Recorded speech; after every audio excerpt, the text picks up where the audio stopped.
Bonsoir. Entretien ce jeudi reçoit Serge Espoir Matonga, le premier secrétaire du PUR, ce Parti uni pour la rénovation sociale, récemment investi candidat à l'élection présidentielle de 2025 en octobre prochain par ses camarades. C'est dans le cadre d'un congrès convoqué à Yaoundé en présence d'un certain nombre d'autres personnalités socio-politiques et de la société civile. Pour parler de son projet, de sa vision pour le Cameroun pour les 7 prochaines années, la vision qu'il propose aux électeurs que vous êtes. Nous avons choisi d'avoir cet échange avec lui ce jeudi soir. Bonsoir, Serge Espoir. Bonsoir, Monsieur Tongo. Merci bonsoir infiniment aux millions de téléspectateurs d'STV. D'avoir accepté cette invitation. C'est moi qui vous remercie pour l'amitié que vous portez envers ma personne et le PURS. Avant peut-être de parler de votre vision, on va aborder quelques sujets de l'actualité. Le Parlement européen, vous le savez, a récemment adopté une résolution qui demande au Cameroun de libérer un certain nombre de journalistes condamnés dans diverses affaires, parmi eux Amadou Vamoulke. Mais cette résolution, vous n'êtes pas d'accord. Pourquoi? Écoutez, même si nous demandons la libération, n'est-ce pas, des personnes injustement accusées, et une rapidité du traitement des procédures, n'est-ce pas, au Cameroun, pour que les uns et les autres ne se retrouvent pas dans des situations compliquées du fait de la non-indépendance de notre justice, du fait de l'instrumentalisation de notre justice. Même si nous demandons, n'est-ce pas, la libération de ces derniers, nous refusons qu'un pays étranger, que des puissances étrangères, que des organisations étrangères se mêlent, n'est-ce pas, des problèmes qui nous concernent de façon directe. Vous savez, les missions du Parlement européen sont lesquelles? Les missions du Parlement européen n'ont rien à voir avec ce type de résolution qu'elles prennent. D'abord, cette résolution est anti, si vous voulez, réglementation du Parlement européen. Mais comment ils peuvent prendre une résolution pareille concernant un pays? Ils ne voient pas ce qui se passe en France, ils ne voient pas ce qui se passe en Espagne, ils ne voient pas ce qui se passe dans d'autres pays. Pourquoi est-ce que le même type de résolutions ne sont pas prises dans le cas de la France et d'autres pays européens? À travers les partenariats qu'ils nous accordent, les soutiens multiformes, dans le cadre de la relation bilatérale et écoutez, M. Dipita, les conventions, de regard sur les conventions internationales sont claires. D'accord. Lorsqu'une convention est signée, elle est spécifique. Et elle vous indique votre champ d'action. Et il n'y a pas ce type de convention entre le Cameroun et l'Union européenne. Donc il faudrait que ce soit clair. Donc l'excuse selon laquelle, parce qu'elle nous accorde quelques subventions, parce que là encore, il faudrait même qu'on questionne ces subventions ou ces aides, elle a donc le droit de se mêler dans les effets internes de notre État. Non. Vous n'êtes pas d'accord? Nous disons non. Ces subventions ou ces aides, si on va les appeler ainsi, ne justifient en rien la posture, n'est-ce pas, de ce Parlement, qui a mieux à faire que de s'occuper du Cameroun, parce que nous pouvons nous occuper, nous occupons déjà du Cameroun et nous pouvons mieux le faire. C'est une question à la fin de souveraineté et il faudrait que ce soit respecté. Sur un plan de la politique intérieure, le président de la République a récemment nommé un certain nombre de membres au sein du Conseil constitutionnel, parmi lesquels une militante du RDPC. Cette nomination en cette année électorale, nous sommes pratiquement à 6 mois d'octobre, cette nomination, disais-je, vous inquiète-t-elle? Écoutez, je ne suis pas trop préoccupé par les nominations du président de la République. Nous ne le sommes pas. Pour la simple raison, M. Dipita Tongo, le pays va mal. Nous sommes dans un système qui va très mal et qui, depuis les années d'indépendance et bien avant, n'a pas aidé les Camerounais. C'est le même type de nomination que nous voyons depuis plusieurs années. C'est pour cette raison que nous disons, le problème du Cameroun n'est pas un problème de personne, c'est un problème de système.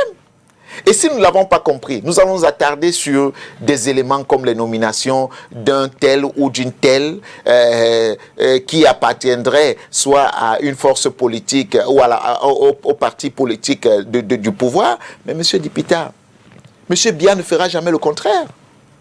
Ce que nous avons à faire, c'est de faire partie. Pas pour autant. Ce que nous avons à faire, c'est de faire partie M. Biya et tout ce système et tout ce qui l'entoure. C'est là notre travail. Même si Monsieur Dipita, nous sortons aujourd'hui dans les rues pour demander le départ de cette dame qui a été nommée, Monsieur Biya fera à sa tête. D'accord. Mais nous sommes en train de nous organiser pour voir Monsieur Biya et le RDPC dans l'opposition. Et c'est ce chantier que nous avons présentement. Et nous allons, nous le pensons bien et nous le croyons, réussir. Restons sur les questions électorales, notamment les listes qui suscitent beaucoup d'interrogations, avec le refus de l'ECAM de les publier ou de mettre à la disposition de tous les acteurs les listes intégrales de tous ceux qui sont inscrits. Vous vous dites, c'est une position que vous comprenez, vous vous en passez, vous allez plutôt battre campagne indépendamment, vous venez peut-être de le dire aussi, de ce que les organisateurs de ce scrutin-là feront. Monsieur Dipita, je suis heureux d'être sur votre plateau pour la simple raison que vous êtes témoin de l'histoire, vous particulièrement. En 2011, lorsque nous avons commencé dans les revendications autour du code électoral, qui ont vu plus tard le code électoral bénéficier d'une certaine révision en 2012, même si ce n'était pas suffisant, nous avons continué, n'est-ce pas, sur ce terrain de bataille en disant que nous voulons un code électoral plus ou moins consensuel, un code électoral qui permettra une élection juste, libre et crédible pour tous les Camerounais. Mais alors, est-ce que jusqu'à date, nous avons été totalement compris? Et je vais peut-être vous rappeler, M. Dipita, qu'au sorti des élections présidentielles 2018, j'ai personnellement pris mon téléphone, j'ai contacté la plupart des leaders politiques et même certes ceux qui étaient à l'élection présidentielle en leur disant, écoutez, nous sortons de l'élection présidentielle, nous avons là le temps et les moyens pour mettre la pression sur le parti au pouvoir et sur M. Biya pour que nous puissions avoir le code électoral, un code électoral modifié en vue, n'est-ce pas, de toute autre échéance. Vous savez les réponses que j'ai reçues, M. Dipita? Non, plusieurs m'ont dit, vraiment, M. le Président Matomba, ce n'est pas notre agenda pour le moment. D'autres m'ont dit, je suis très occupé par ceci. Bref, pour tout vous dire, plusieurs n'étaient pas partants. Mais nous avons travaillé là avec certains membres de la société civile. Si vous vous rappelez, nous avons d'ailleurs été reçus par le président de l'Assemblée nationale où nous avons déposé des propositions d'amendement du code électoral. Nous avons par la suite été reçus par le Premier ministre. Nous avons fait pareil. Nous avons été reçus par le président d'Election Cameroun. Nous avons fait pareil. Plus tard, il y a eu des consultations avec Election Cameroun et bien d'autres, plusieurs autres partis, en vue, n'est-ce pas, d'apporter des modifications dans le code électoral. Et aux dernières nouvelles, ces modifications seraient remontées jusqu'au haut niveau, c'est-à-dire jusqu'au président de la République, et attendraient donc uniquement le feu vert du président de la République. Mais qu'est-ce que je veux dire par là, M. Dipita Tongo?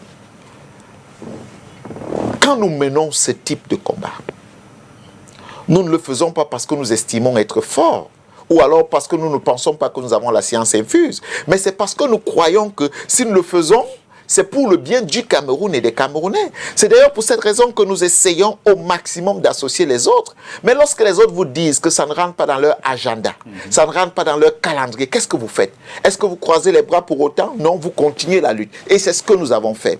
Aujourd'hui, certains estiment qu'il est l'heure pour eux de parler du code électoral. Alors, parce qu'il est l'heure pour eux, tout le monde doit parler du code électoral, mais soyons sérieux à un moment donné. Vous avez tourné la page. Écoutez, nous ne tournons pas la page. Nous continuons à nous battre, mais nous ne nous battons pas comme certains le désirent. Il faut que ce soit clair. Nous continuons le combat là-dessus parce que nous voulons une élection juste, libre et transparente pour tous les Camerounais. C'est au bénéfice du Cameroun, M. Dipita Tongo. Ce n'est pas au bénéfice de Serge Espoir Matomba ou alors d'un parti politique de l'opposition. Donc, c'est au bénéfice de tous les Camerounais. Mais il faut le dire, c'est un combat que nous menons. Fort de tout cela, avez-vous le sentiment que l'élection présidentielle de cette année est sur une bonne trajectoire pour un scrutin libre et transparent? Ce que je peux vous garantir, c'est que le parti au pouvoir se retrouvera dans l'opposition après les élections présidentielles de 2025. C'est pas un peu prétentieux? Non, c'est pas du tout prétentieux. De votre part? Monsieur Dipita Tongo, vous savez, lorsque vous êtes jeune, il y a ce qu'on appelle de l'investissement pour votre éducation. Si on prend sur le plan scolaire, vous allez à la maternelle, vous allez au primaire, puis au secondaire, puis vous faites des études supérieures. Ce que je veux dire par là, c'est quoi, M. Dipita? En 2011, pour prendre le cas du PURS, nous avons présenté un candidat à l'élection présidentielle qui n'était pas Serge Espoir Matomba. Cette candidature a été rejetée. Nous sommes allés au Conseil constitutionnel pour comprendre et savoir pourquoi, et même essayer de voir si notre candidature pouvait être admise de nouveau. Nous sommes sortis de là avec des leçons tirées. En 2013, nous sommes allés aux élections municipales et législatives qui m'ont d'ailleurs vu être élu pour la première fois. Je deviens conseiller municipal en 2013 pour la première fois. Mais de ces élections, nous avons tiré des leçons. En 2018, nous sommes allés à l'élection présidentielle. De ces élections encore, M. Dipita Tongo, soyez rassurés, nous avons tiré des leçons. Ce que je veux dire par là, c'est quoi? C'est que le temps que nous avons fait, nous avons appris du système électoral. Nous avons appris du système politique du Cameroun. Nous avons appris de la sociologie politique du Cameroun. Et je peux vous rassurer qu'une élection comme celle de 2025 qui arrive verra ce parti, celui qui a toujours été au pouvoir, dans l'opposition, et il verra donc comment on manage le pays. Parce que des leçons que nous avons apprises nous permettent aujourd'hui d'affirmer sans doute que nous gagnerons les élections en 2025. Mais au fil du temps, vous avez bien fait de remonter le temps, au fil du temps, on a pu voir que votre discours, j'ai fait dire même aussi votre idéologie, est devenue un peu panafricaniste. D'ailleurs, un certain rapprochement avec la Russie est observé. Vous participez à un certain nombre de rencontres internationales organisées par la Russie. Vous êtes très impliqué dans ce schéma-là. Que répondez-vous à ceux qui vous accusent de surfer sur le panafricanisme anti-occidental pour désormais asseoir votre discours politique? Je pense que c'est une, je ne dirais pas une méprise, mais une mauvaise compréhension du projet que nous portons depuis toujours. Monsieur Dipita Tongo, si je voulais bien vous rappeler, en 2018, nous avions 5 piliers de notre projet que nous avions considérés comme des priorités. Le premier pilier, c'était la refondation du système éducatif. Ce n'est pas parce que nous n'avons pas utilisé le mot panafricanisme que nous n'étions pas dans les données panafricanistes. Non. Attention, quand on parlait de refondation du système éducatif, qu'est-ce qu'on convoquait au juste? Qu'est-ce qu'on amenait au juste? Et si vous allez vous souvenir, monsieur Tongo, depuis des années, bien avant 2018, quand vous nous écoutez, quand vous lisez nos écrits, vous voyez qu'en réalité, nous n'avons pas apporté quelque chose de nouveau. C'est notre ligne. Elle a toujours été comme ça. Il est évident que chaque jour qu'il passe, nous apportons beaucoup plus dans ce que nous avons construit parce que le monde n'est pas statique. Vous assumez ce rapprochement avec la Russie? Écoutez, j'assume le rapprochement avec les pays qui, ma foi, ne peuvent que apporter du bien pour notre pays et pour notre continent. J'assume ce rapprochement parce que il ne faut pas ignorer le fait que, M. Dipita, ça fait plus de 60 ans.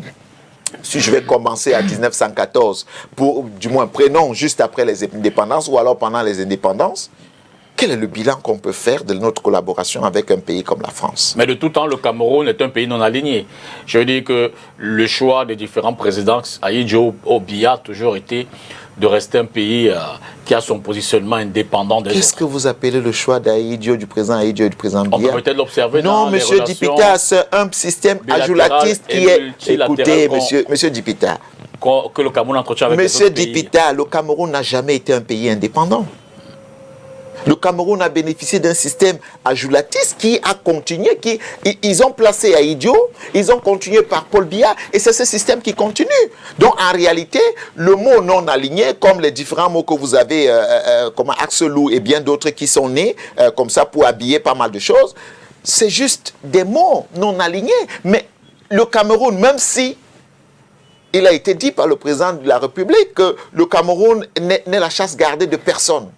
Mais on peut constater, de par la structuration de notre nation, de par les institutions, que le Cameroun est un pays qui, ma foi, est là pour servir les intérêts des autres et non les intérêts des Camerounais. Mais Pourquoi est-ce que le Cameroun est à ce niveau? Parce que c'est un système. Ce n'est pas les hommes. Donc la danse des hommes autour du pouvoir conforte ce système qui a été mis en place. C'est pour cette raison que nous venons avec quelque chose de différent et nous parlons de rupture du système. Et dans cette différence, quelle place le Cameroun doit occuper dans ce redynamisme géopolitique international? Écoutez, le Cameroun doit être non seulement leader en Afrique centrale, mais un des leaders en Afrique. Nous avons le potentiel. Nous avons le potentiel d'être l'un des pays les plus prisés en Afrique et dans le monde. Mais dans le système actuel, nous ne pouvons pas véritablement lever la tête. Aujourd'hui, même en Afrique centrale, nous n'osons pas dire que nous sommes leaders. Si nous le disons de bouche, ça ne se vérifie pas par les actes. Vous voyez les Camerounais aujourd'hui qui sont, ma foi, méprisés en Guinée équatoriale, au Gabon, et même en Centrafrique. On parle là du Cameroun et des Camerounais. On parle là du pays qui serait le leader en Afrique centrale. Et ses citoyens sont menacés, méprisés et même tués dans des pays qui, ma foi, considéraient le Cameroun comme le leader de la zone. Mais si le Cameroun est le leader de la zone, les citoyens camerounais, partout où ils se trouveraient, dans l'espace de la CEMAC, devraient être des citoyens respectés. D'accord. Et respectables. Donc il est important de resituer cela pour mieux faire comprendre à vos téléspectateurs, aux Camerounais, que le Cameroun mérite une place de choix et cette place de choix, nous devons la redonner au Cameroun. Parlons donc de votre investiture. Je l'ai dit, c'était le 5 avril dernier à Yaoundé, samedi, devant un parterre de plusieurs dizaines de vos militants et des personnalités d'autres partis politiques et même de la société civile qui ont été invités. Pour vous, que représente cette confiance que vos camarades vous accordent sur le plan personnel, sur le plan politique? Il faut dire que j'ai eu du plaisir, si vous voulez, à accepter, n'est-ce pas, cette confiance qui m'a été donnée et traduite par des actes par les camarades. Vous savez, je l'ai dit aux camarades, et comme j'ai l'habitude de me le dire, je ne les trahirai pas. Je ne trahirai pas les Camerounais. Je ne me trahirai pas. C'est un discours qui revient dans je veux dire, la prise de parole de plus d'un homme politique, en tous les cas. Écoutez, vous savez, le PUR, c'est 15 ans d'âge. Ce n'est pas 2 ans. Je vous ai parlé de notre expérience. Je vous ai parlé de notre école. Je vous ai parlé de notre apprentissage. Et je peux vous rassurer. Donc ceux qui le disent comme vous aujourd'hui sont dans l'imitation. Je peux vous le dire aujourd'hui, monsieur Dipita, ce n'est pas aujourd'hui que nous commençons à prononcer certains mots. Nous faisons partie des premiers sur la scène à avoir appelé au renouvellement de la classe politique. Mais ce n'est pas parce que les autres le disent aujourd'hui qu'ils sont les premiers. Mais nous ne réclamons pas la paternité parce que ce n'est pas important. Le plus important, c'est que la classe politique soit renouvelée. C'est là le plus important. Donc c'est pour dire que je voudrais, par votre canal, bien évidemment, remercier tous les camarades, tous ceux-là qui ont bien voulu porter leur choix sur ma personne. Il faut dire que je n'étais pas le seul. Et me faire confiance, même si j'ai été élu à l'unanimité. Donc, il faut dire que, voilà, je ne peux que dire merci par votre canal à tous mes camarades, comme je l'ai déjà fait, mais c'est un choix de confiance. Quelles ont été les grandes orientations de ce congrès en termes de mandat qui vous a été confié pour cette investiture? Que vous ont dit vos camarades dans la marche vers Itoudi? Alors, mes camarades m'ont dit quelque chose de précis. Monsieur le Président, nous avons une mission, l'unité du Cameroun. Et vous devez conduire le Cameroun vers une véritable unité. Parce que ce que nous avons là, et qui est brandi comme une unité, n'en est pas une. C'est pour cette raison que vous allez voir, nous avons dit, et nous insistons dessus, qu'au lendemain de notre prise de pouvoir, M. Dipita, nous n'aurons plus un Camerounais anglophone et francophone. Nous aurons un Camerounais. Pourquoi je vais insister dessus avant de poursuivre sur les autres points qui m'ont été donnés comme mission par les camarades? Monsieur Dipita, En 1884, on ne parlait pas anglais ni français au Cameroun. Et l'histoire du Cameroun n'a pas commencé en 1884 quand on sait que nos dévanciers, les Lok Priso, ont commencé la bataille depuis 1814. Et bien d'autres ont commencé la bataille de la souveraineté depuis 1814. Donc, on revient donc dans les années 60. On voit nos autres dévanciers, les Ruben Oumniobé, Félix Moumier, Ernest Wandji et bien d'autres dans le septentrion, dans l'est du Cameroun, dans le centre du Cameroun, un peu partout, qui se sont dit, ce pays nous appartient et nous devons nous battre pour sa véritable indépendance et sa souveraineté. Quand on voit comment ces derniers faisaient tout pour que nous soyons unis, et qu'aujourd'hui, après la Deuxième Guerre mondiale, qu'on vienne partitionner le Cameroun, ou alors qu'on donne le Cameroun à ceux qui, entre parenthèses, auraient remporté une victoire, un côté en francophone et un autre anglophone, et que nous puissions nous identifier comme étant des Camerounais francophones et anglophones, c'est un problème. Monsieur Dipita, juste une petite parenthèse. Une nation, pour les experts, c'est un territoire et une langue nationale. C'est comme ça qu'on identifie une nation. Aujourd'hui, au Cameroun, comment pouvons-nous déterminer le concept de nation au Cameroun? C'est que nous avons un territoire, mais nous sommes francophones et anglophones? Non. Donc, nous devons commencer par là. Le chantier de la langue nationale est un chantier primordial pour nous, et c'est d'ailleurs pour cette raison, une des raisons pour lesquelles la refondation de la loi fondamentale, c'est-à-dire la Constitution, sera l'une des premières décisions que nous allons prendre. Parce que, M. Dipita, si aujourd'hui vous vous identifiez comme Camerounais, pas Camerounais anglophone et francophone, là on a un profil du Camerounais. On a un profil, on a une identité.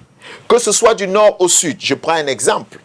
Si on décide que nous parlerons le Foufoudé, comme nos dévanciers, les Oumniobé et autres avaient choisi, du nord au sud, de l'est à l'ouest, que nous faisons du Foufoudé la langue officielle et la langue nationale.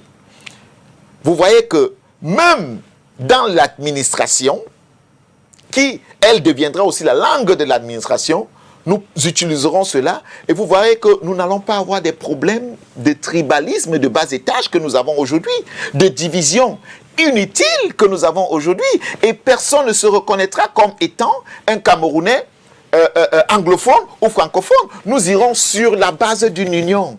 D'un Cameroun, nous l'avons eu avant, mais nous irons sur la base d'un Cameroun. Mais à côté de ça, M. Dipita, lorsque j'ai fini de parler de la langue, je vais peut-être revenir sur la deuxième mission qui m'a été confiée par les camarades. La souveraineté. Le Cameroun doit devenir un État souverain. Nous ne le sommes pas. Nous avons aujourd'hui, sur le plan structurel de notre économie, une économie qui est purement dépendante. Regardez même l'élaboration simplement de notre budget. Dans le budget, la loi des finances, il est inclus toujours les aides et les dons. C'est-à-dire qu'on ne compte pas sur notre propre potentiel. Notre budget n'est pas basé sur nos recettes ou sur nos avoirs, mais on introduit même dans le budget les dons et les recettes.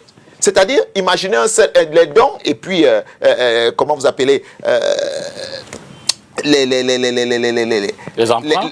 Non, les emprunts font partie, n'est-ce pas, de ce qu'on pourrait, n'est-ce pas, introduire dans un mécanisme financier. Mais quand vous introduisez déjà dans votre budget les dons, et même si on va recourir aux emprunts, qu'est-ce qui vous garantit que vous aurez ces dons?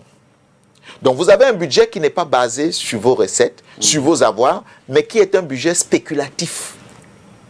C'est pour cette raison que nous ne parvenons pas à avancer. Ça, c'était un pan pour vous montrer combien notre économie, dépendante qu'elle est, ne sert pas les intérêts des Camerounais. Maintenant, sur d'autres plans, regardez les structures de notre pays. Elles répondent à quoi? Regardez la constitution de notre pays, qui ne sont que calquées sur des modèles des pays qui, eux, avaient déjà développé leur pays et sont donc rentrés dans la démocratie. Nous sommes entrés en plein dedans parce qu'on nous a dit que c'est un bon système de gouvernance et nous sommes entrés en plein dedans. Pourtant, aucun pays, je le dis encore, au monde ne s'est développé avec la démocratie. Aucun. tous ceux qui brandissent la démocratie comme levier de développement ont été développés sous d'autres systèmes de gouvernance. Donc vous, Président, vous prônerez la démocratie pour le développement du Cameroun. Je pense que vous nous ramènerez à autant... Vous allez un peu trop loin. Je pense que nous avons des modèles. Et d'ailleurs, nous proposons un bon modèle de gouvernance qui amènera le Cameroun à être un pays développé et émergent. Sans toutefois faire une pâle copie de la démocratie occidentale. Et il y a la démocratie africaine, M. Dipita Tongo. On n'a pas besoin d'avoir forcément faire la pâle copie. On n'a pas besoin de faire la pâle copie de la démocratie occidentale qui, elle, jusqu'aujourd'hui, a montré ses limites. Donc, il faut comprendre ce que nous disons, M. Dipita, c'est que nous devons arrêter avec le système qui, depuis toujours, ne nous a pas servi et aller vers un nouveau système de gouvernance qui servira les intérêts des Camerounais, les intérêts du Cameroun et repositionnera le Cameroun sur l'échiquier mondial. Mieux, pourquoi nous devons arriver là? Parce que ce que nous voulons, au-delà des valeurs que nous allons réinstaurer, nous voulons arriver à une finalité, M. Dipita, qu'un Camerounais ait un toit où se coucher, qu'un Camerounais ait 3 repas par jour, se nourrir, et qu'un Camerounais ait la sécurité alimentaire, la sécurité sanitaire, la sécurité. Qu'un Camerounais, c'est la finalité que nous voulons atteindre sur la base de ce projet. Mais à côté de ça, je n'ai pas terminé avec les missions qui m'ont été confiées. Il y a l'identité. L'identité camerounaise. Il faut la refaire. Il faut Qui sommes-nous? Monsieur Dipita, si on vous posait la question aujourd'hui, qui êtes-vous? Vous diriez quoi? Je suis Dipita Tongo. Ah non, ce n'est pas une identité. Ah non, ce n'est pas une identité. Notre identité nationale, c'est laquelle? Nous n'avons pas d'identité. En quoi on nous distingue quand on est dans un pays étranger ou alors même au niveau national, à quoi on nous distingue? C'est là où tout notre plan culturel, n'est-ce pas, intervient, et c'est là. Je l'ai commencé au début, on a commencé par la langue, ces éléments qui nous permettent d'avoir une véritable identité nationale. D'accord. Donc c'est important de le dire. Ces missions m'ont été confiées par les camarades et je crois que nous le ferons, nous réussirons avec tous les Camerounais. Alors, à l'occasion de ce congrès, je crois que c'était le 3e, je le redis, on a pu voir un certain nombre de personnalités politiques, société civile et autres, de Akere Mouna à Anne Fegon Noah, en passant par Célestin Djamen, Elimbi Lobet, Viviane Ondoa.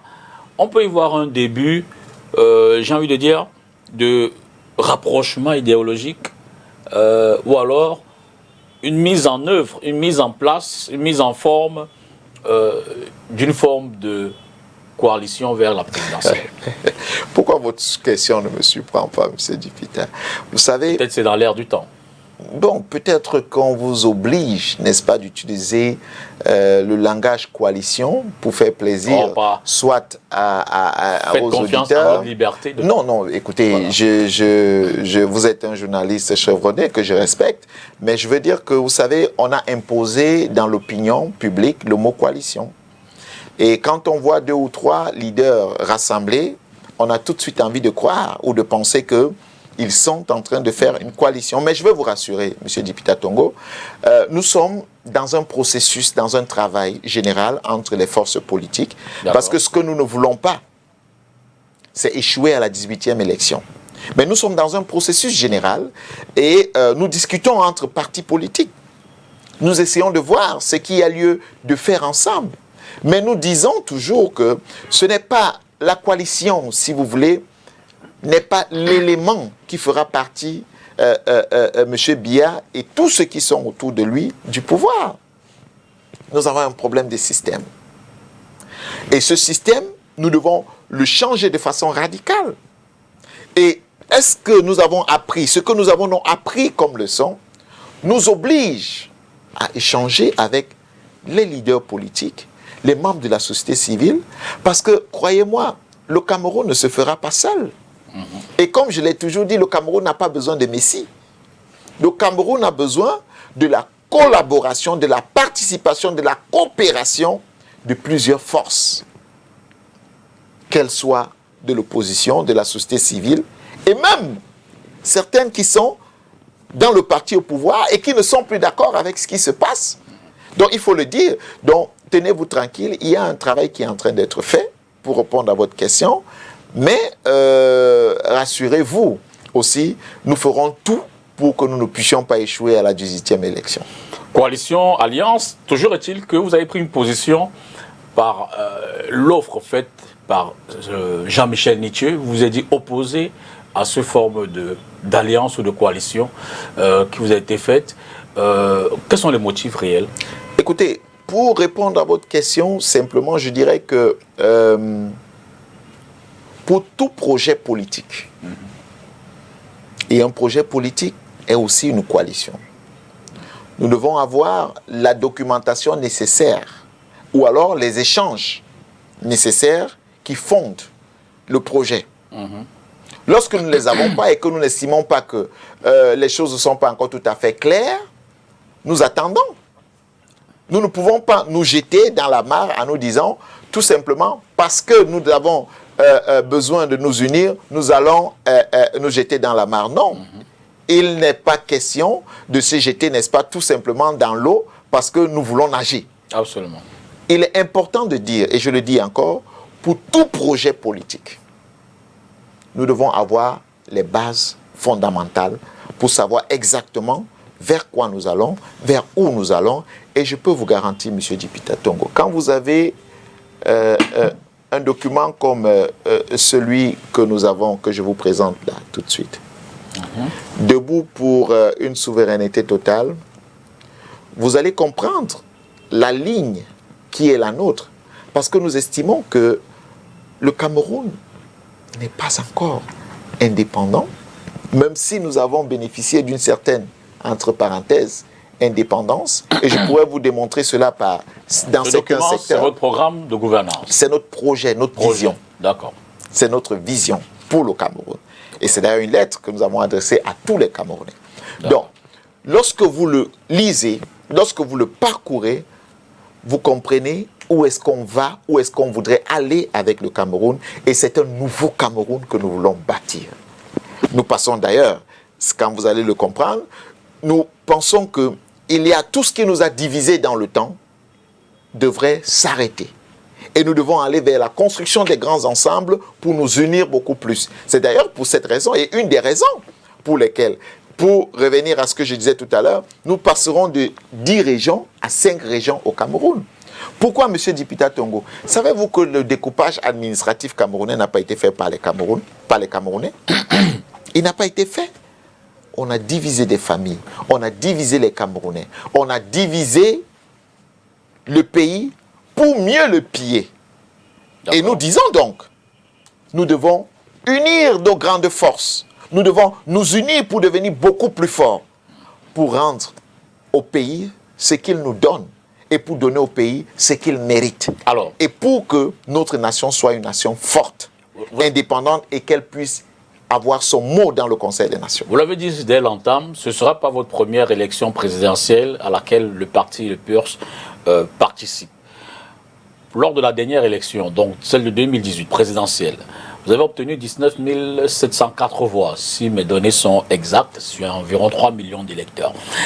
Êtes-vous prêt aujourd'hui, sur le plan structurel, logistique, sur le plan matériel et financier, à affronter cette présidentielle? Autrement, avez-vous fait le bilan de ces multiples échecs? Qu'est-ce qui n'aura pas marché? Et sur quel pilier vous allez désormais mettre l'accent pour essayer de combler ce qui n'avait pas marché avant? Déjà, je ne sais pas ce que vous appelez multiples échecs. Peut-être je ne maîtrise 2011, pas mieux. 2018. Écoutez, peut-être je ne maîtrise pas mieux la langue de Molière, mais quand vous parlez de multiples échecs et vous parlez de ma personne, je n'ai qu'été candidat en 2018. Le PURS était candidat aux élections. J'ai dit le PURS, votre parti. J'ai dit votre parti avait un candidat lors de ces élections. Donc, ce n'était pas la première élection en 2018 à la présidence. C'est la première à laquelle nous participons. D'accord. Nous participons. En 2011, nous avons voulu participer et notre candidature, le candidat qui avait été présenté, la candidature a été recalée. D'accord. C'est la première à laquelle nous avons pris part.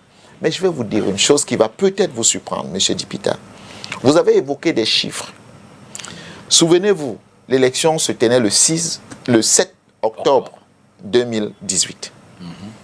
Mais le 6 octobre, le 6 si j'ai bonne mémoire. La veille. La veille, la radio nationale, le poste national, la CIATV, annonçait le désistement du candidat Matomba en faveur du candidat Paul Biya. Une première dans l'histoire du Cameroun.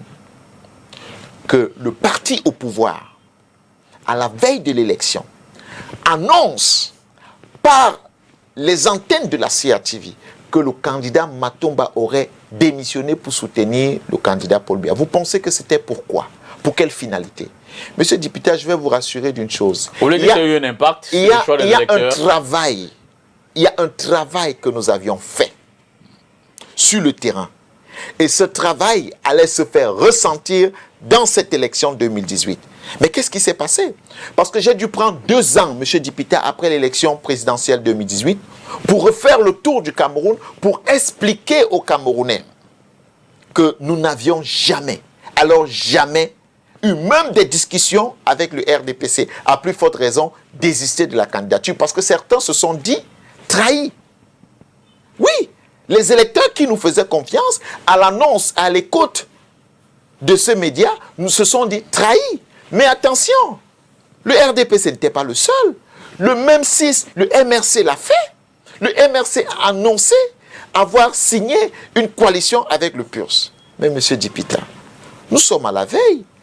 Tous les moyens que nous avons utilisés pour présenter le démenti ne pouvaient pas avoir la même portée à 24 heures de l'élection.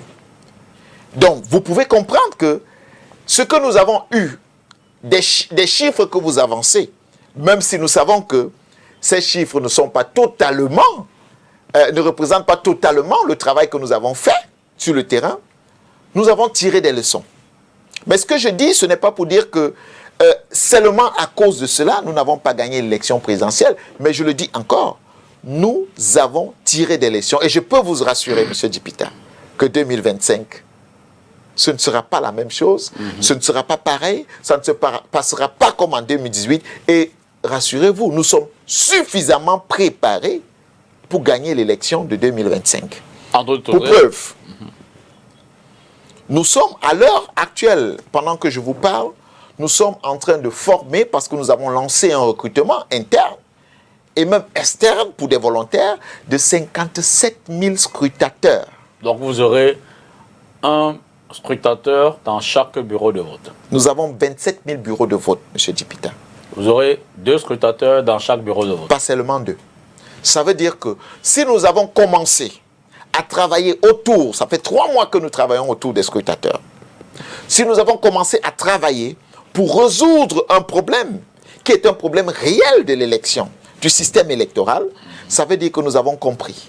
Et nous nous sommes donc mis au travail. Parce qu'il ne sert à rien, M. Dipita, d'appeler les uns et les autres à aller voter si nous ne pouvons pas protéger leur vote. Si nous ne pouvons pas protéger la voix de chacun. Et il est important de le dire, parce que nous avons aussi compris que le parti qui a le plus peur des urnes, vous savez c'est lequel? C'est le parti au pouvoir. Le parti au pouvoir est le parti qui a le plus peur des urnes au Cameroun. C'est d'ailleurs pour cette raison que vous allez voir, à chaque élection, ils mettent toujours quelqu'un de côté avec un petit sac d'argent en disant aux autres, si vous ramenez les bulletins des autres, on vous donne de l'argent. Si vous ramenez, on vous donne, tenez ceci pour aller voter. Pourquoi ils le font s'ils sont sûrs qu'ils peuvent résoudre le problème de la fraude électorale au niveau national? Pourquoi ils le font? C'est parce qu'ils ont peur des urnes. Et parce qu'ils ont peur des urnes, nous avons donc trouvé des solutions pour parer à la fraude dans les urnes. Et parmi ces solutions, les scrutateurs. Nous sommes donc présentement en train de travailler dessus dans la formation, je le dis encore, de 57 000 scrutateurs. Alors, dans votre approche, qu'est-ce qui aura donc fondamentalement changé entre octobre 2018 et avril 2025? La première chose, je viens de vous le dire. La deuxième chose, c'est l'approche sur le territoire national et même international. Je crois que vous conviendrez avec moi que quand vous regardez le PURS d'avant 2018 et le PURS de maintenant, il y a une grosse différence. Donc vous devez comprendre que nous répondons là à une stratégie interne qui est une stratégie porteur de fruits pour la victoire. Et vous allez voir, vous allez vous rendre compte, M. Dipita, il y a encore quelques mois, nous avons fait le tour du Cameroun dans ce que nous avons appelé un débat que nous avons organisé autour du développement social et économique. L'objectif était lequel? De discuter avec les Camerounais pour comprendre quelles sont les solutions qu'eux, ils ont pour le Cameroun. Parce qu'au-delà de ce que nous pouvons penser comme solution pour le Cameroun, qui ne s'appliquerait pas forcément à toutes les régions, à tous les villages, à toutes les contrées, il faut savoir ce que les populations sur le terrain pensent du développement. Et celles-ci nous ont donc donné leurs propositions pour le développement. Et vous constaterez quand vous allez lire la vision que nous portons aujourd'hui, que dans cet ouvrage se trouve la volonté des Camerounais, non pas seulement des 4 coins du Cameroun, mais aussi de la diaspora. D'accord. C'est pour dire que l'approche est complètement différente de 2018 et nous nous donnons tous les moyens. Je le dis encore en pesant les mots, tous les moyens pour remporter l'élection présidentielle de 2025. Parlons donc on continue à parler de votre vision, mais cette fois-ci sous le prisme des grands fléaux qui minent notre société. Question de voir les propositions que vous faites pour les résorber. Par exemple, la corruption. Comment abordez-vous la question? Quelle est la thérapie que vous entendez apporter pour sortir notre pays des classements désagréables qu'on a observé déjà, 2 fois champion du monde de la corruption, mais désormais toujours parmi les 5 à 10, 15 premiers dans ce fameux classement. Serge Espoir Matomba et le PURS, comment vous résorbez le problème de la corruption au Cameroun? Écoutez, déjà après avoir réécrit la Constitution, il faut noter que nous n'aurons plus de chambre de comptes au Cameroun. Nous aurons la Cour des comptes. D'accord. Qui, elle, aura le pouvoir d'agir contre la corruption. Nous n'aurons plus une multitude d'institutions de lutte contre la corruption, de tout ce que vous voulez, tout ce que vous voulez, la CONAC et tout ce que vous entendez. Plusieurs institutions qui sont, ma foi, budgétivores et parfois qui n'ont pas un grand rôle. Parce qu'après les constats aujourd'hui, la seule personne habilitée à décider de l'opportunité de poursuite, c'est le président de la République. Mais ce n'est pas normal que le président de la République soit la seule personne qui décide de poursuivre quelqu'un qui serait passible de corruption. Pour cette raison, nous aurons certes une institution à laquelle nous donnerons le pouvoir, non seulement de détecter, dénicher les cas de corruption, mais d'ester directement en justice. Ça, nous le ferons. Mais à côté de ça, M. Djipita Tongo, quand on parle de la refondation de notre loi fondamentale, quand on parle de la refondation de notre système éducatif, c'est parce que là, dans le nouveau système éducatif que nous amenons, il sera difficile à un Camerounais de se prêter à ce jeu de la corruption. Pourquoi? Parce que nous voulons tout au moins garantir le bien-être des Camerounais. Il y aura forcément une revalorisation des salaires, il y aura forcément bien d'autres choses qui mettront les Camerounais à l'abri du besoin. Mais il y aura quelque chose de fondamental avant que je ne poursuive, M. Djipita. Vous savez, nos mentalités ont été longtemps corrompues. Et on a l'impression que pour être important dans la société camerounaise aujourd'hui, il faut avoir 10 voitures, il faut avoir 10 maisons, il faut avoir 10 immeubles. C'est une corruption de mentalité qui s'est opérée et qui a détruit ce que nous avions comme valeur. Si un Camerounais a une maison dans laquelle il vit, il ne paye pas le loyer. Si un Camerounais a 3 repas par jour, si un Camerounais a la santé, la sécurité assurée, l'éducation assurée, vous pensez qu'il va se prêter à ce jeu? Si nous revenons à des valeurs qui fondent l'humain, les valeurs selon lesquelles on n'est pas important parce qu'on a beaucoup d'argent, On n'est pas important parce qu'on a des immeubles. On est important parce qu'on est être humain. Si nous revenons à ces valeurs, je peux vous garantir que plusieurs personnes ne se prêteront pas à ce jeu de la corruption. Mais alors, les textes, les lois qui seront refondées seront des lois pas pour ce que nous avons, que nous pouvons appeler aujourd'hui la tolérance administrative, parce que non, les lois seront strictement respectées et doivent être strictement respectées par les Camerounais. D'accord. Le cas de la corruption, on a vu des pays les résoudre. Pourquoi pas le Cameroun?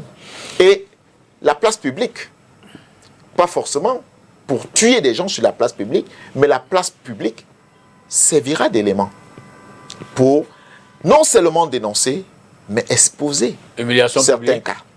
Certains cas, parce qu'il faut dire, il faut dire, monsieur Vous jouerez à la limite de la violation des droits de l'homme. Écoutez, nous aurons, je vous ai parlé de la Cour des comptes.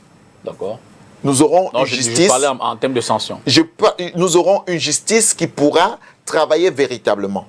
Mais nous n'allons pas cacher les cas de corruption, nous allons les exposer publiquement, pas forcément les individus sur la place publique, pour que les autres apprennent que ce n'est pas un chemin à emprunter. D'accord. Vous, président, vous déclarerez vos biens? Bien évidemment, je commencerai par là. Et peut-être même bien avant. Je commencerai par là et peut-être bien avant. Parce qu'il faudra bien que les Camerounais sachent que ce n'est pas à la présidence de la République que Serge Espoir Matomba ou Matomba va aller faire fortune. Ce n'est pas là-bas. Donc on peut considérer que vous êtes fortuné. Monsieur, je ne suis pas, peut-être, je n'utiliserai pas ce mot. J'ai des valeurs que je défends. C'est ce qu'on peut dire, mais je peux vous garantir une chose, avant d'y aller, je présenterai aux Camerounais ce que je possède, aujourd'hui combien. Comment allez-vous garantir une gestion transparente et saine des ressources publiques, Serge Espoir Matomba? Par les textes. Il se dit que le Cameroun a effectivement de beaux textes, mais c'est leur application non, qui fait le problème. Cameroun n'a pas de beaux textes. Je veux dire que le Cameroun a des textes, de 500 000 francs, Monsieur Dipita, le Cameroun a des textes qui fonctionnent dans un système. Vous êtes passible de condamnation, mais ça n'empêche pas qu'au quotidien, les Camerounais, ou du moins certains, ne s'en privent pas. Je suis en train de vous dire que quel que soit le beau programme que vous avez de gouvernance aujourd'hui, quel que soit le meilleur texte que vous avez, dans ce système, il ne marchera pas. C'est pour vous dire qu'on peut beau dire que le Cameroun a des beaux textes, mais il y a un système qui a été construit qui ne permet pas l'émergence. C'est pour cette raison, M. Dipita Tongo, que si nous ne commençons pas par le fondement, par la loi fondamentale, par la Constitution, c'est-à-dire qui est la loi fondamentale, si nous ne revoyons pas le mécanisme de fonctionnement structurel de notre pays, nous serons en train de courir dans le sac. Lorsque, je vous prends un exemple, il y a quelques jours, j'ai discuté avec certains maires, et puis j'ai dit, lorsque nous allons gagner les élections au soir d'octobre 2025, en 2026, il n'y aura pas d'élections législatives et municipales. Et deux maires, bien évidemment, à RDPC m'ont posé la question, mais président, ça veut dire quoi? Qu'on n'ira pas aux élections en 2026? Je leur dis oui, on n'ira pas. Ils me disent pourquoi? Je dis parce qu'on va... La seule élection que nous estimons possible et valable, c'est celle du référendum que nous allons convoquer pour la réécriture de la Constitution. Ils me disent, donc ça veut dire que nous resterons en poste? J'ai dit oui, vous allez rester en poste en attendant que les nouvelles structures voient le jour. Ils disent alors dans ce cas, nous on va vous soutenir. Donc, vous voyez, ils n'ont pas vu l'intérêt de la nation. Pourquoi on veut réécrire la Constitution? Pourquoi on estime qu'il faut remettre tout à plat? Pourquoi il faut repenser le Cameroun? Ça, ce n'est pas le plus important. Ce n'était pas le plus important pour eux. Le plus important pour eux, c'était dont nous allons rester en poste le temps que les choses se mettent en marche. Ben, oui, ils resteront forcément en poste, mais ça ne durera pas aussi longtemps. Parce qu'en réalité, après la réécriture de la Constitution, qui ne prendra pas une éternité, qui ne fera pas forcément plus de 3 mois, des nouvelles structures verront le jour, M. Dipita. Donc nous n'avons pas besoin d'avoir... c'est pour cette raison que je dis, nous pouvons vous présenter, vous dérouler même le programme. Mais est-ce qu'il répond dans un système comme celui-ci à une véritable volonté de développement de notre nation? La réponse est non. Cela dit, comment comptez-vous améliorer concrètement le pouvoir d'achat des Camerounais? On le sait, en ce moment, le panier de la ménagère peine à retrouver, je veux dire, la contenance habituelle en termes de quantité, même aussi en termes de qualité. C'est dire combien les Camerounais ont de plus en plus de difficultés à se nourrir, de difficultés à envoyer leurs enfants à l'école, de difficultés à se soigner. Concrètement, quelles sont les solutions que vous proposez afin de répondre à cette problématique? Avant de venir aux solutions, je vais vous dire, vous savez pourquoi c'est ainsi? Non. Pourquoi les Camerounais peinent à se nourrir, à se vêtir et même à s'épanouir? Parce que nous sommes dans un système qui a été pensé pour servir les intérêts des autres et non les intérêts des Camerounais. Est-ce que ce n'est pas simpliste? Ça paraît. Sauf que, allons-y voir. Monsieur Dipita, quand vous entrez vos produits agricoles aujourd'hui, pourquoi vous n'avez pas de route selon vous pour les sorties des champs? Vous pensez que c'est le fait tout simplement des dirigeants qui sont au pouvoir, qui eux ont bénéficié pendant longtemps de l'assistance des conseillers techniques, entre parenthèses, des Occidentaux qui se retrouvaient dans nos ministères comme conseillers techniques? Pourquoi vous pensez que vous n'avez pas de route pour faire sortir les produits? Pourquoi vous pensez que nos champs, aujourd'hui, sont en train de devenir des terrains qui ne produisent plus? Parce que, entre parenthèses, nous avons longtemps utilisé des engrais qui ont détruit le sol. Pourquoi vous pensez que ça a été ainsi fait? Parce qu'en réalité, ce n'est pas vous qui avez pensé le développement. On a voulu que votre économie soit dépendante, que vous puissiez importer tout. Comment vous expliquez, M. Dipita, qu'un pays comme le Cameroun, qui produisait du riz et qui produit encore du riz, ne parvient pas à nourrir les Camerounais sur la base du riz qu'il produit, mais importe des quantités, des millions de tonnes de riz? Comment vous expliquez? M. Dipita Tongo, nous avons plus d'1,8 million terres arabes au Cameroun. Comment vous expliquez que le Camerounais ne parvienne pas à se nourrir? Alors je vais vous dire des choses simples. La plupart de nos terres qui ont fait partie, si vous voulez, des contrats amphithéotiques avec des multinationales qui, eux, y cultivaient. Si je prends le cas de la banane de Djombe Pendia, ce que nous on consommait s'appelait la banane Poyo, je crois. Ce que nous on consomme et qu'on a consommé dans le temps s'appelait la banane Poyo, mais la bonne banane est partie où? Mais des contrats amphithéotiques avaient été signés avec des multinationales et elles sont nombreuses pour plusieurs produits. Donc vous avez des champs de culture industriels qui, au lieu de servir et ravitailler le marché national, ravitaillent le marché international. Mais comment c'est arrivé?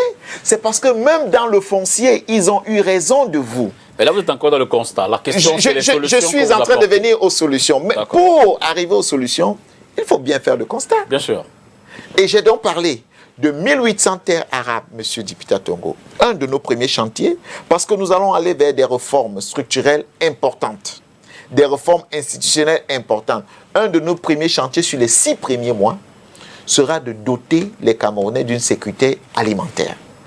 Nous avons des terres arabes, de Ndop à Maga, en passant par Yokadouma et autres, Fumban. Nous avons des terres cultivables où poussent tous les produits que vous pouvez imaginer que nous avons, des produits de consommation locale et même de consommation internationale.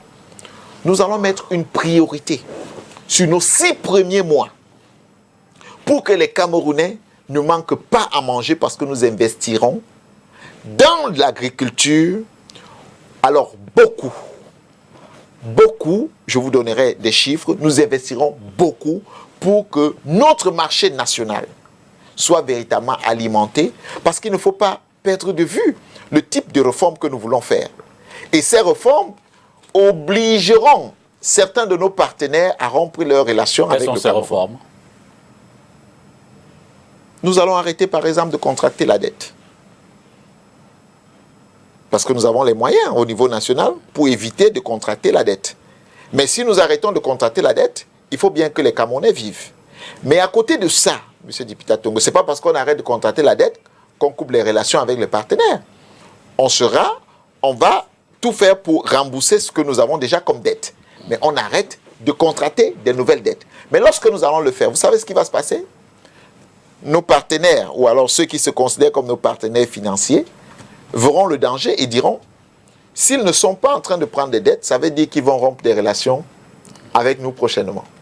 Donc, ils vont commencer à nous mettre les bâtons dans les roues. Mais nous devons donc être prévoyants. Et pour être prévoyants, nous devons être sûrs que notre marché, la production, a suffisamment des produits pour tenir.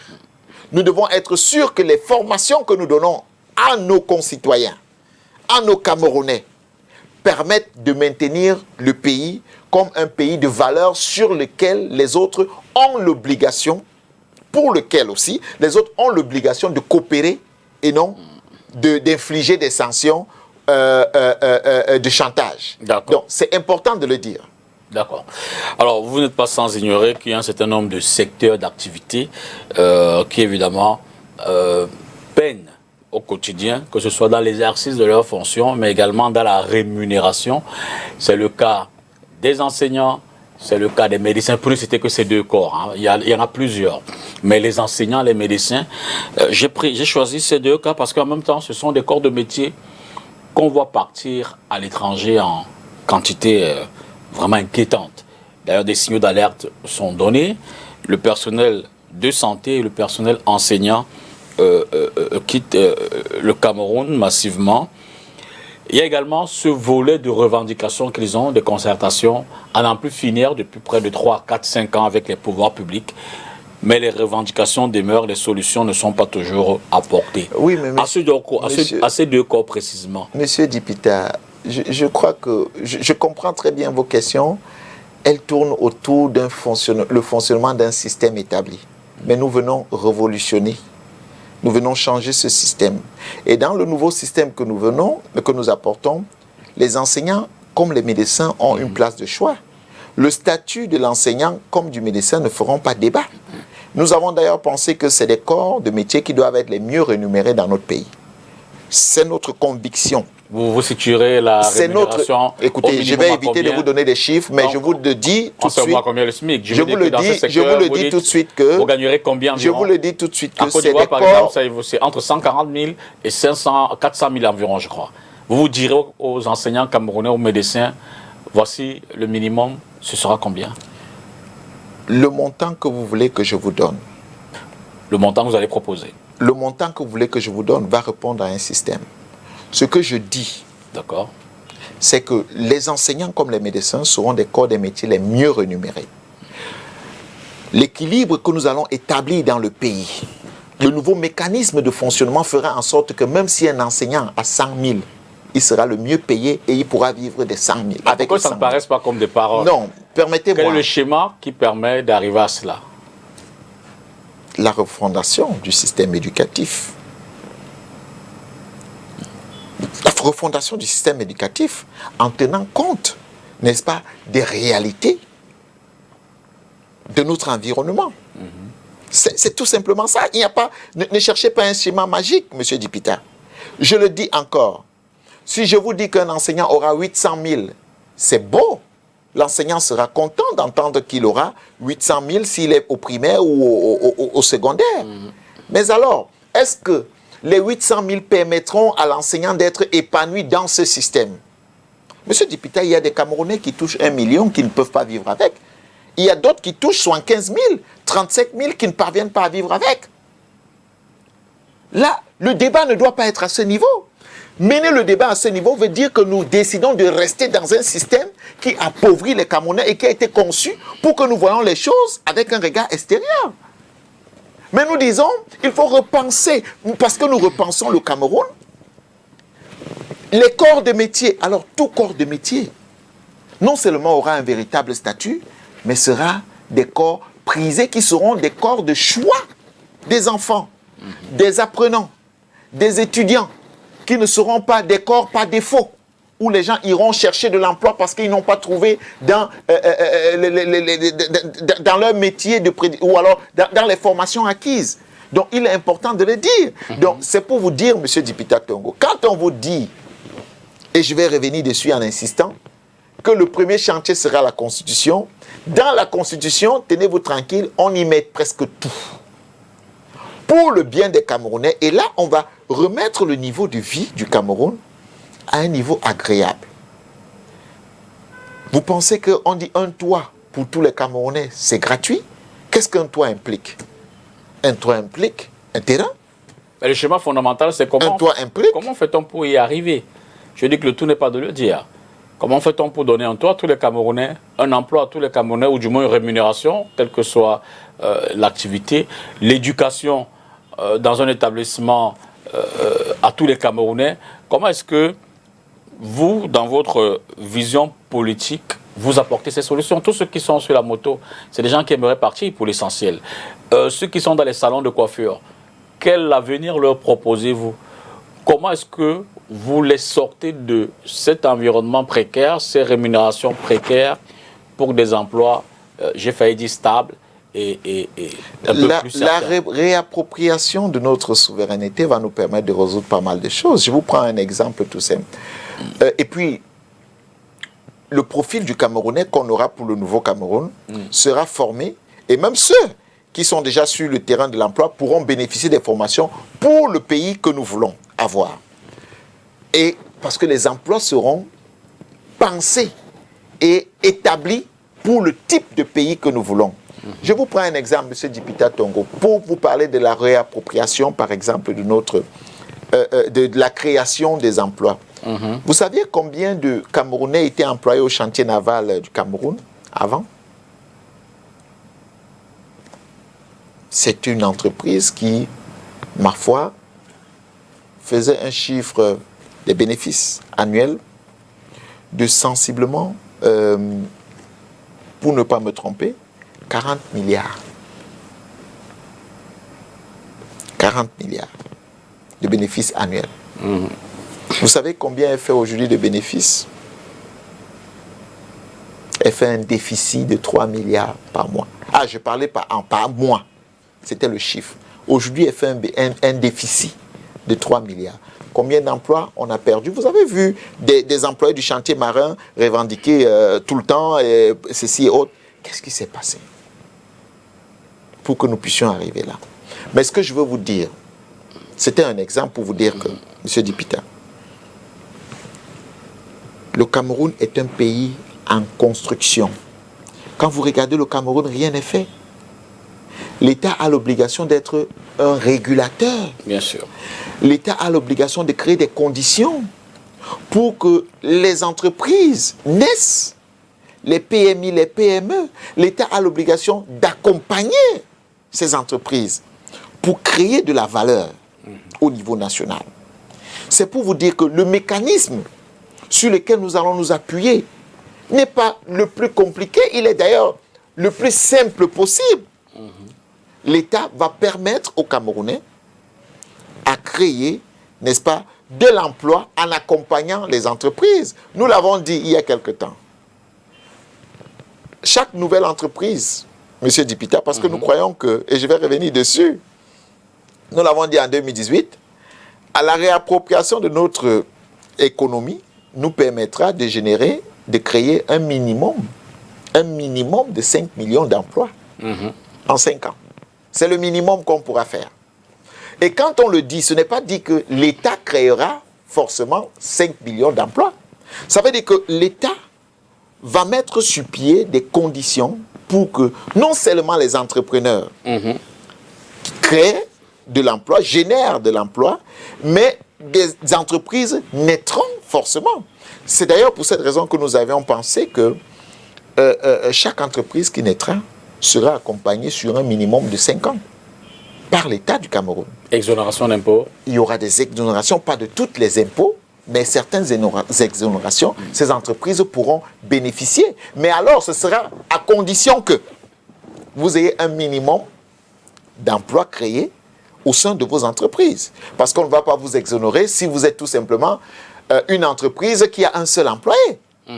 Si vous avez un minimum, il est évident que l'État a l'obligation de vous accompagner. Mais ce que je dis, M. Dipita Tongo, c'est pour dire que le plus important pour nous, c'est notre réappropriation véritable de notre souveraineté. Qu'est-ce que vous mettez dedans? Qui aboutira, je vous prends un autre exemple. Qu'est-ce que vous mettez dans réappropriation véritable de notre souveraineté? Le Cameroun se dit être un État souverain, mais ne l'est pas. Donc on a une souveraineté factice. Qu'est-ce qu'on entend par souveraineté? Je prends l'exemple, je vous prends un exemple autour de la monnaie. La monnaie est un élément de souveraineté. Bien sûr. Avons-nous une monnaie? Donc on balance le CFA et on se fait on sortira du CFA. On se fait une monnaie. On sortira du CFA, M. Dipita Tongo. Savez-vous combien le Cameroun paye par mois pour l'impression des CFA? Savez-vous combien? Le Cameroun paye 15 milliards par an, autant pour moi, pour l'impression des CFA. Et les 15 milliards que nous payons, vous savez à qui on paye? On paye à la France, qui elle entretient ses emplois, qui elle entretient l'imprimerie et tout ce que vous voulez. De cette monnaie qui appartient encore à la France. Nous avons écouté les dirigeants de la BEAC dire qu'ils ont fait un excédent, ils ont eu des bénéfices de 320 milliards. Comment on explique que la Banque des États de l'Afrique centrale a un bénéfice de 320 milliards et est incapable de créer des imprimeries en Afrique centrale, pour parler du cas de l'Afrique centrale? Comment on explique? Ça coûte combien une imprimerie? Pourquoi on doit imprimer notre argent dans un autre pays? Pourquoi n'avons-nous pas de monnaie? C'est un des éléments de la souveraineté. Je vais aller au deuxième. Nous souffrons depuis un moment des problèmes de délestage. Pas d'énergie. Nous pleurons le temps que nous avons connu avec la Sonel, si vous vous rappelez. Mais à cause de notre dépendance, à cause de notre économie, qui est devenue une économie dépendante, nous avons fait appel aux institutions de Bretton Woods, de FMI, la Banque mondiale, qui plus tard sont venus nous dire, voilà ce que vous devez privatiser. Pourquoi ils ont fait le choix des instruments de développement d'un pays, comme l'énergie? Monsieur Dipita Tongo. De la dette. Non, attention. La dette est une excuse. L'énergie est un instrument de souveraineté. Vous ne contrôlez pas votre énergie, vous n'êtes pas souverain. Ils vous disent, à cause de votre dette, il faut privatiser. Nous avons privatisé. Selon vous, pourquoi nous n'avons pas d'énergie depuis toujours? Malgré tous les fonds qui sont arrivés, malgré toutes les entreprises qui sont arrivées, qui ont géré l'entreprise de distribution d'énergie, qui aujourd'hui s'appelle Eneo. Prenons le dernier cas, le barrage de Natigal. En grande pompe, on nous l'a annoncé. En grande pompe, on nous a dit que ça allait produire 420 mégawatts. En grande pompe, on nous a dit que le barrage entrait en marche. Vous savez ce qui arrive? Vous savez combien de pourcents le Cameroun a dans ces barrages? Quel est l'intérêt des actionnaires de ce barrage de voir le Cameroun avoir de l'énergie selon vous? Comment on peut penser un barrage sans penser les voies de communication? D'accord, vous avez fini de construire le barrage. Comment vous faites pour distribuer l'énergie? Comment vous faites? On vous dit que l'entreprise de distribution n'a pas encore le matériel nécessaire pour recevoir l'énergie qui vient de ce barrage. La question de transport. Monsieur, vous avez créé la Sonatrel. Qu'est-ce qui se passe? Savez-vous que nous avons commencé à payer les traites, les emprunts contractés pour ce barrage? Mais pourquoi vous focalisez là-dessus? Je vous parle des éléments de souveraineté. Vous m'avez posé la question sur la souveraineté. Et là, je reviens sur quelques éléments de souveraineté pour vous montrer combien le Cameroun ne l'est pas. D'accord, non, c'est compris dans tous les cas. Mais l'enjeu ici maintenant, c'est de savoir, vous parlez d'une industrialisation de notre économie. Comment partons-nous du niveau où nous sommes là maintenant pour l'industrialisation, sachant qu'évidemment on est un pays agricole, tout le monde va le dire, mais le potentiel de transformation est quasi inexistant aujourd'hui. Vous, président de la République, vous industrialisez le Cameroun comment? Par des emprunts, par le partenariat international, par la mobilisation des partenaires pour vous offrir du matériel agricole. Vous faites comment, Serge Espoir Matomba? Je ferai simple puisque nous serons dans une révolution. Nous ne serons pas dans un programme pensé par ce que vous appelez les institutions financières internationales qui nous disent voici comment vous devez faire pour vous développer. Ce sera une révolution dont j'appellerai les Camerounais encore, à participer au développement du Cameroun. Et nous allons réussir, monsieur Tongo. Faites une collecte, une grande collecte. Permettez-moi de poursuivre pour que nous puissions nous comprendre. D'accord. Parce que nous serons dans la révolution, nous allons définir les priorités. Si nous disons sur 3 ans, notre chantier est purement agricole, alors nous allons concentrer l'énergie sur l'agriculture. Ça vous financez, ça a commencé la question. Le financement national. Pourquoi pensez-vous que notre pays soit aussi pauvre? Le coup de cœur, vous allez appeler Monsieur Dipita Tongo, Monsieur Dipita, vous ferez d'autres coups de cœur. Monsieur Dipita Tongo, vous savez que avant d'arriver même au coup de cœur, nous avons de la ressource. Elle est où? Elle est là, elle est existante. Quand vous parlez de tout ce que les gens détournent, c'est quoi? Ils prennent ça où? Monsieur Dipita, vous connaissez combien de Camerounais nous avons? Nous avons au bas mot 40 millions de Camerounais.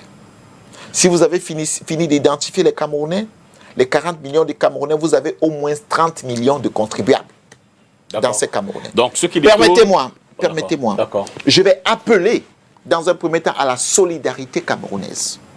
En disant au Cameroun, ce n'est pas un coup de cœur, c'est une volonté nationale de la construction.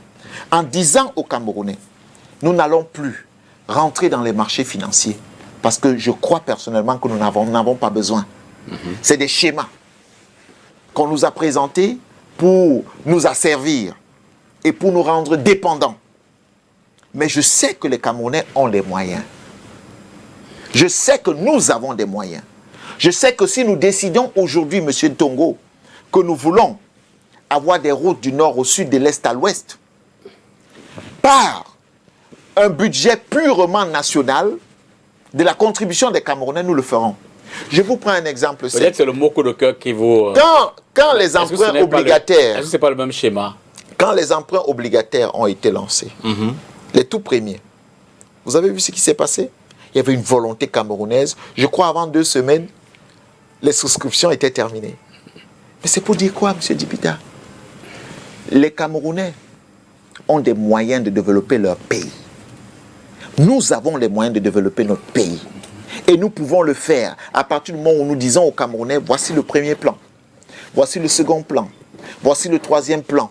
Et au bout d'un certain nombre de temps, vous verrez que nous n'aurons pas besoin. Nous serons l'un des pays les plus enviés au monde.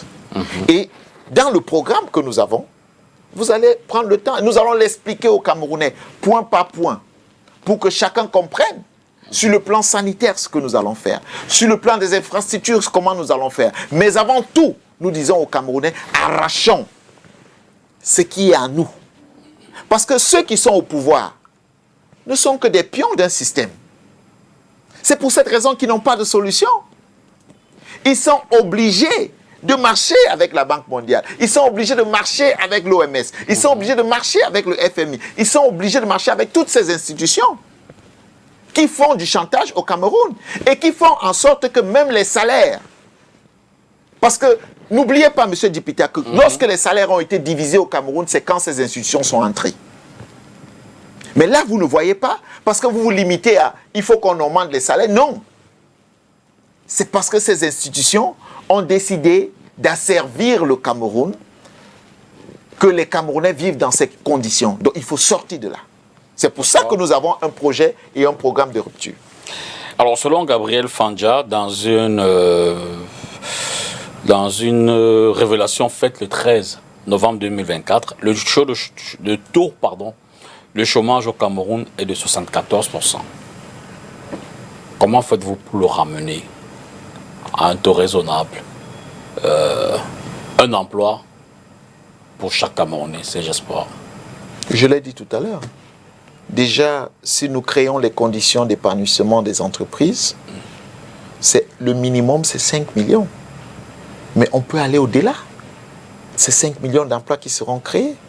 Conditions d'épanouissement des entreprises, qu'est-ce qu'on y met dedans? Écoutez, c'est l'allègement des taxes, les exonérations, les accompagnements par des garanties souveraines de l'État pour l'implantation des entreprises et dans le privé comme dans le public, les allègements pour que, et la priorisation d'une chose, Monsieur Dipita, nous devons gratifier les meilleurs dans le travail. D'accord. Comme pour dire quoi? Là, je viens dans l'emploi. Comme pour dire, les meilleurs qui se démarqueront se verront gratifiés, non pas seulement par des postes dans leurs différentes structures, mais aussi par des primes étatiques que nous allons instaurer. Parce que nous passerons du profil de carrière au profil de la fonction. D'accord. Parce que vous êtes d'accord avec moi qu'aujourd'hui, ce que nous avons là, c'est le profil de carrière. Les gens savent que même s'ils ne travaillent pas pendant 10 ans, ils vont augmenter de grade. Par contre, dans le profil de fonction, si vous travaillez, vous n'avez pas besoin de 10 ans. En 6 mois, vous vous faites remarquer. En 1 an, vous vous faites remarquer. Et tout de suite, vous êtes gratifié. Le Cameroun, comme vous le savez, traverse quelques crises, nord-ouest, sud-ouest. Il y a la fébrilité sécuritaire à l'extrême nord avec Boko Haram. Il y a la fragilité à l'est avec la crise en Centrafrique.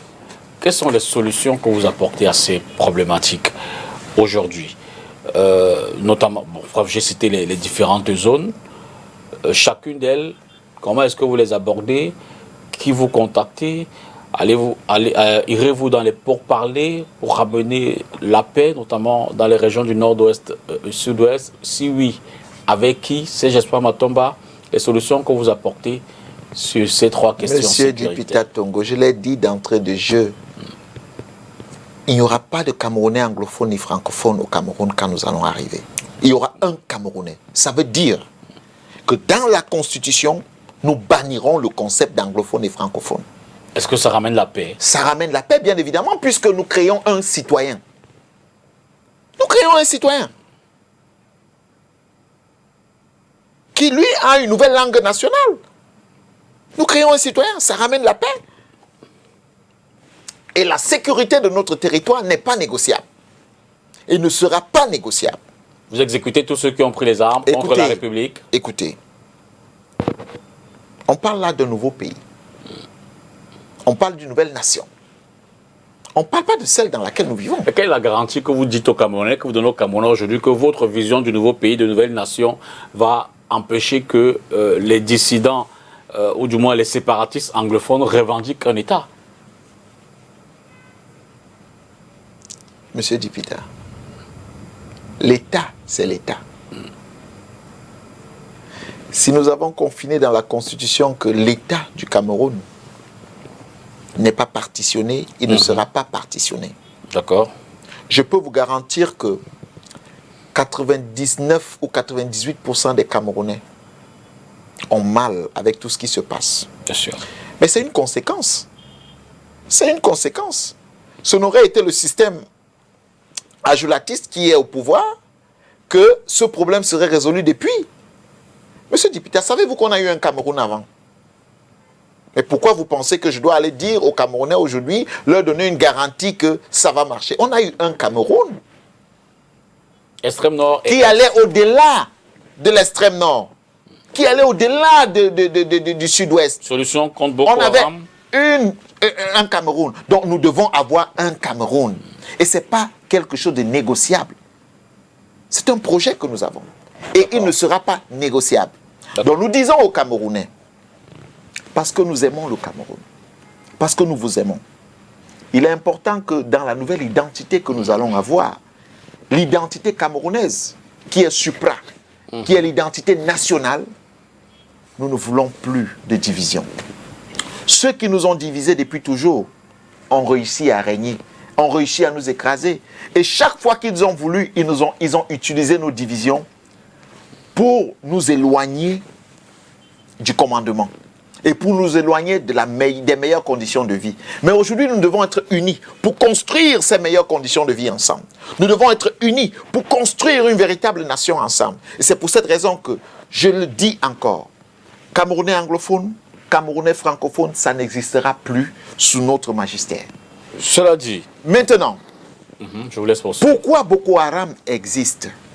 Pourquoi il sévit dans l'extrême nord? Si vous faites fi des causes, vous n'aurez pas de solutions. Si vous croyez que c'est un problème, tout simplement, des hommes qui ont décidé de prendre des armes contre leur pays ou contre leurs citoyens, vous n'allez pas résoudre les problèmes. Monsieur Dipita Tongo, le nord du Cameroun, comme certains pays de l'Afrique de l'Ouest, de la sous-région et même du monde, font face à du terrorisme parce que ces pays ou ces zones sont des zones de richesse concentrée. Ce qu'on vit au Cameroun, c'est du fait de la richesse camerounaise. Mais à qui profite cela? Rappelez-vous que lorsqu'on a découvert, on a dit qu'il y avait du pétrole dans l'extrême nord et qu'il fallait commencer l'exploitation, une entreprise chinoise s'est installée de ce côté-là. Tout de suite après, on a eu Boko Haram qui a décidé de traverser du Nigeria pour le Cameroun. Curieusement. Et personne ne pose des questions qui arment ces gens, qui les renseignent ces gens. Comment ils font? Parce que quand vous creusez dans les revendications de ces derniers, vous n'y voyez rien. Mais ce que nous allons faire, M. Dipita Tongo, parce que nous ne le ferons pas seuls, nous travaillerons avec les populations, c'est que non seulement nous allons procéder à l'éducation, mais nous allons construire toutes ces zones-là. Nous allons sécuriser les Camerounais. Nous entrevoyons dans notre plan un recrutement massif de près de 500 000 hommes en tenue au Cameroun. Ça, c'est le projet que nous avons. Uniquement pour la région Parce que, je parle du Cameroun. D'accord. Il n'y a pas que l'extrême nord qui est en proie à l'insécurité. L'Adamawa a des soucis d'insécurité. L'Est du Cameroun a des soucis d'insécurité. Le littoral a des soucis d'insécurité. Le centre a des soucis d'insécurité. Le sud-ouest. Toutes les régions ont des soucis d'insécurité. Donc il est important de dire que le problème de la sécurité est d'ailleurs primordial pour nous. D'accord. Parce que sans sécurité, vous faites comment pour protéger votre territoire? Ferez-vous campagne? Vous faites comment pour protéger vos citoyens pour qu'ils puissent aisément vaquer à leurs occupations et profiter des produits de votre gouvernance? Irez-vous dans les zones de crise pour battre campagne, essayer de susciter l'intérêt des populations à aller voter? Vous irez dans le nord-ouest, vous irez dans le sud-ouest, vous irez à l'extrême nord, vous irez à l'est. Prendre ce risque-là? Pour l'instant, nous fréquentons ces zones.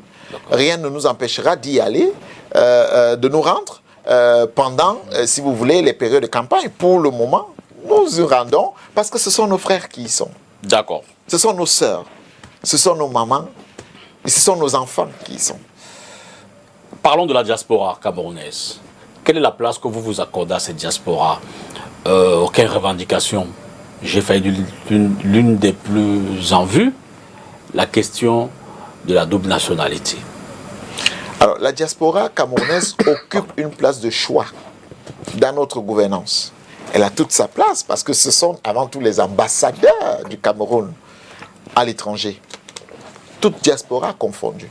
Et c'est d'ailleurs pour cette raison que des facilités pour cette diaspora seront mises en place pour qu'elle puisse non seulement revenir avec ce qu'elle connaît, avec ce qu'elle a appris, avec les acquisitions, mais contribuer au développement et à l'épanouissement des Camerounais. Maintenant, sur la question de la double nationalité, j'ai l'habitude de dire que lorsqu'une question est mal posée, on a forcément une mauvaise réponse. Nous ne parlons pas au sein de notre formation politique de double nationalité, mais nous parlons de l'inaliénabilité de la nationalité camerounaise. C'est quoi la nuance? C'est-à-dire que lorsque vous avez la nationalité camerounaise, vous ne la perdrez plus jamais. Quitte à vous d'avoir 10 autres nationalités, c'est votre problème. Mais la nationalité camerounaise, lorsque vous l'avez acquise, pour nous, vous ne la perdrez plus jamais. Ça répond à cette problématique-là. Ça répond à tout. Ça répond à ceux qui ont double nationalité, ça répond à ceux qui ont triple nationalité, ça répond à ceux qui ont 10 nationalités, ça répond à tous ces problèmes. D'accord. Sur un plan plus, sur le plan de la com, et même, j'ai failli dire, sur le plan des relations entre individus, on observe une montée du discours radical, du discours haineux, et qui s'arrime avec le rejet de l'autre, le rejet des communautés auxquelles on n'appartient pas. Fait ce constat, quelle perception, quelle appréhension, comment abordez-vous cette problématique? D'abord, il faut dire sur les réseaux sociaux, dans les médias traditionnels. D'abord, il faut dire que la méconnaissance de notre histoire nous fait défaut. D'accord. Si nous sommes arrivés à ce niveau, c'est justement non seulement parce que nous ne connaissons pas notre histoire, mais pour le peu que nous avons vécu, on nous l'efface. Dans une conversation que j'avais hier avec certaines personnes, je leur rappelais quand nous étions jeunes que si vous-même vous avez vécu cette expérience, on s'amusait dans nos différents quartiers sans savoir qui était de telle région ou de telle autre région. Mieux, quand nous étions à l'école, on nous appelait par nos noms et non par nos prénoms. Monsieur Tongo, c'était par les noms. Curieusement, nous avons grandi, nous avons laissé la place des noms aux prénoms. C'est-à-dire que le travail du lavage psychologique a tellement bien fonctionné que nous-mêmes, nous avons rejeté nos noms qui sont des noms culturels. Au mieux, nous avons commencé à nous regarder, nous qui nous amusions étant petits, dans des quartiers, sans savoir qui était parfois de quelle tribu ou de quelle ethnie étaient les parents de tel. Aujourd'hui, nous nous regardons en fonction des ethnies. Monsieur Dipita, vous voyez tout le mal qu'on nous a fait. C'est-à-dire que ce sont ces relents de division pour mieux régner qui aujourd'hui nous prêtent à ce jeu. Et c'est aussi parce que nous avons refusé d'assimiler notre histoire, de la connaître. D'accord. Et le peu qui restait, nous avons détruit cela. Il faut donc repartir aux fondamentaux. Notre culture, notre identité, pour que nous puissions nous regarder dans les yeux et que nous puissions nous voir comme des frères et non comme des personnes appartenant à une ethnie. Imaginez-vous un instant, M. Dipita Tongo, vous parlez du Foufoudé, moi je parle de Foufoudé. On se retrouve au nord-ouest, on parle de Foufoudé avec tout le monde. Ce serait quoi le regard que vous aurez vis-à-vis de votre concitoyen? Est-ce que vous le verrez comme quelqu'un qui est d'un certain Cameroun anglophone, ou alors vous le verrez comme un frère qui se trouve dans la région, ma foi, bien que nous allons changer aussi ces noms de régions, qui ne ressemblent à rien, dans la région du nord-ouest? Vous le verrez comme un frère. Ces noms deviendront quoi? Écoutez, vous ne voulez pas tout avoir aujourd'hui. Sait-on jamais, vous parlez en tant que candidat investi. Alors, certainement pour finir, hein, certains le disent, certains le pensent, autant vous poser la question. La candidature du président Biya vous gêne-t-elle? Non. Elle ne me gêne pas parce qu'il répond peut-être à les critères de son parti politique. Et qui suis-je pour me mêler des choses d'un parti politique, fût-il parti politique au pouvoir? Au contraire, mon souhait c'est que M. Biya soit candidat. Pour la simple raison, M. Dipita, vous voyez autour de M. Biya, il y a ce que j'appelle les monstres qu'il a créés. Ces monstres ont eu le temps de voler tellement d'argent, de piller tellement les caisses de l'État qu'ils ont emmagasiné ce qu'ils appellent le butin de guerre. Si M. Biya n'est pas candidat aujourd'hui, il est le seul qui maîtrise ces monstres. Excusez-moi d'utiliser ce terme. Il est le seul qui maîtrise ces monstres. S'il n'est pas candidat, vous verrez ces gars, qui sont évidemment des monstres, sortir tout l'arsenal de guerre qu'ils ont pour mettre ce pays à feu et à sang. Parce que pour eux, si ce n'est pas eux qui bénéficient qui bénéficieront de l'héritage, alors personne ne pourra profiter de ce pays. Et là, la candidature de Biya a toute sa place, dans la mesure où nous nous organisons pour le battre. Parce que si vous laissez ces monstres-là, ma foi, vous n'êtes même pas sûr qu'ils organiseront des élections. Vous n'êtes pas sûr qu'ils organiseront des élections. Parce qu'ils sont prêts. Déjà que, sous M. Biya, ils se battent publiquement. Certains ont achètent des journaux, la presse, ils ont tout ce que vous voulez, des lanceurs d'alerte et tout ce que vous voulez. Entre eux, ils se mangent sur la place publique. Quelle désolation. Au lieu de se manger pour, c'est-à-dire au lieu de s'unir pour qu'on voit des travaux concrets, faire évoluer le pays. Ils sont dans tout, sauf ça. Là, non. Donc, vous conviendrez avec moi que, écoutez, que Biya se présente ou qu'il ne se présente pas, pour nous, ça nous fait ni chaud ni froid. Ça, c'est une des choses. Une ou deux questions. Mais sa candidature ne nous pose pas de problème, parce que nous sommes prêts à battre M. Biya dans les urnes. La non-publication de la liste électorale vous laisse-t-elle penser que le jeu démocratique sera, comment je veux dire, je peux utiliser des thèmes compliqués, mais ne sera pas transparent? Monsieur Dipita Tongo, nous sommes en train de former 57 000 scrutateurs. Vous savez comment on vote dans un bureau de vote? Ça résout le problème de la fraude. Je vous pose une question. Est-ce que vous savez comment on vote? Je suis électeur. Vous êtes électeur, ça veut dire que vous le savez. Devant chaque bureau de vote, il y a votre identité et votre photo. Si nous avons des électeurs, des scrutateurs, dans chaque bureau de vote, personne qui n'aura la photo dans un bureau de vote ne pourra avoir accès et voter. La dernière question. Donc, M. Dipita Tongo, ce que je veux dire, c'est que nous ne disons pas qu'il ne doit pas avoir publication de liste, mais nous disons que nous devons être préparés à tout et dans toutes les circonstances. La dernière question. Pour que ces élections ne nous échappent pas. De tous vos adversaires politiques déclarés déjà candidats, lequel vous semble, j'ai envie de dire, lequel vous fait le plus craindre? Aucun. Merci Serge Espoir Matomba d'être venu ce soir pour échanger sur votre vision, votre programme, après votre investiture avec nos téléspectateurs. Merci, M. Tongo. Merci à vous, madame, monsieur, d'avoir regardé cette autre édition de Entretien avec. Nous étions avec le premier secrétaire du PURS, le Parti uni pour la rénovation sociale, récemment investi candidat à l'élection présidentielle de 2025. Ce sera probablement ou certainement, selon la loi, en octobre prochain. Bonsoir et à jeudi prochain pour une autre édition de Entretien avec.